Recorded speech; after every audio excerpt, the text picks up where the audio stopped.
In the day's other news, Britain and the European Union reached a tentative agreement for the United Kingdom's exit from the bloc. They said the deal announced today would ensure an open border between EU member Ireland and British Northern Ireland. In Brussels, Britain's Prime Minister Boris Johnson celebrated with handshakes and urged Parliament to approve the deal. I hope very much now, speaking of elected representatives, that my fellow MPs in Westminster do now come together to get Brexit done, to get this excellent deal over the line, and to deliver Brexit without any more delay, so that we can focus on the priorities of the British people. Parliament will convene a special session Saturday to vote, but the deal already faces opposition, including from within Johnson's government. Britain is set to leave the EU on October 31st. We'll discuss all of this after the news summary. New England, back in the U.S., New England is cleaning up after a powerful nor'easter lashed the region overnight and today. The storm brought heavy rain and wind gusts up to 90 miles an hour. In Roxbury, Massachusetts, storm surge washed boats ashore. Elsewhere, trees fell on homes and cars and downed utility lines.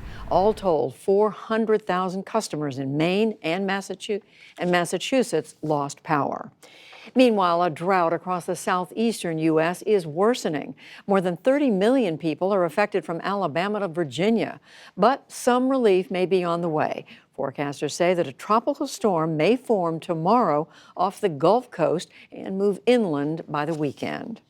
About 25,000 teachers and staff walked off the job today in Chicago, the nation's third largest public school district. They set up picket lines outside many of the district's 500 schools, demanding better pay and smaller class sizes, among other things. The only way that we get justice for our kids is by making sure that we as teachers, who are their front line for defense, stand up for their needs. So we will stay out as long as it takes for us to be able to get the things that they need. The strike has canceled classes for more than 360,000 students. The number of deaths related to vaping has climbed again to 33 since March. The Centers for Disease Control and Prevention reported the new figure today. There's still no definitive cause for the deaths. Meanwhile, Juul Labs announced that it will stop selling vaping pods with fruit and dessert flavors. Juul is the country's best-selling e-cigarette brand. On Wall Street today, the Dow Jones Industrial Average gained about 24 points to close near 27,026. The Nasdaq rose 32 points, and the S&P 500 added 8. And veteran Congressman Elijah Cummings of Maryland died early today after long-standing health problems. The Baltimore Democrat was a highly regarded figure in both political parties and had been playing a central role in the impeachment inquiry. Amna Nawaz looks at his life and career. Elijah Cummings spent a lifetime advocating for civil rights in his native Baltimore and beyond. After 13 years in the Maryland State House, he came to Congress in 1996.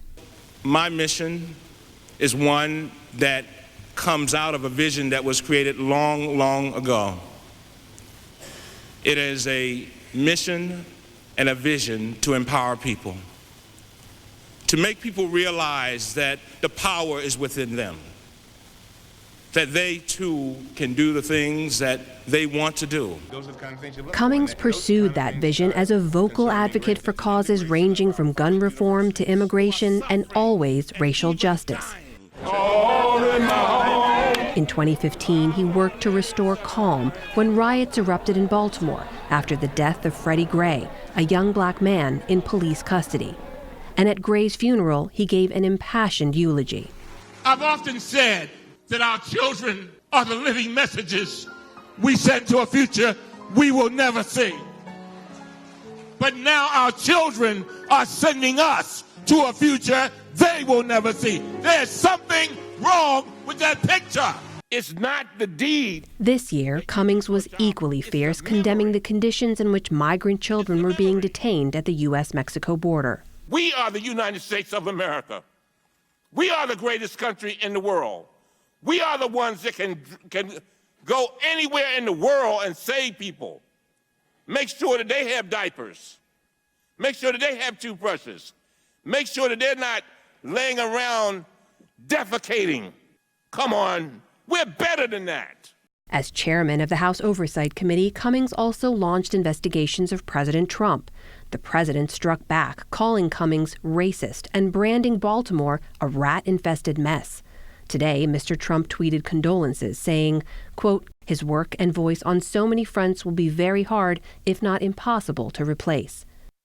In Congress, Cummings' colleagues paid tribute, including House Speaker Nancy Pelosi. In the Congress, Elijah was considered a North Star. He was a leader of towering character and integrity. He lived the American dream, and he wanted it for everyone else. That sentiment crossed the political aisle to Senate Majority Leader Mitch McConnell. He counted close friends and admirers from all across the political spectrum. Cummings' death deprives House Democrats of a leading voice in the impeachment inquiry, but he left behind a legacy of clear-eyed views on Congress's duty. When we're dancing with the angels, the question will be asked, in 2019, what did we do to make sure we kept our democracy intact? Did we stand on the sidelines and say nothing? For the PBS NewsHour, I'm Amna Nawaz. Congressman Elijah Cummings was 68 years old. Still to come on the NewsHour, Britain and the European Union reach a Brexit deal, but can it survive the British Parliament?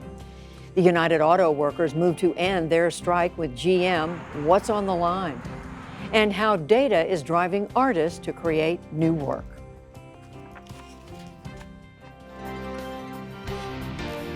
This is the PBS NewsHour from WETA Studios in Washington and in the West from the Walter Cronkite School of Journalism at Arizona State University.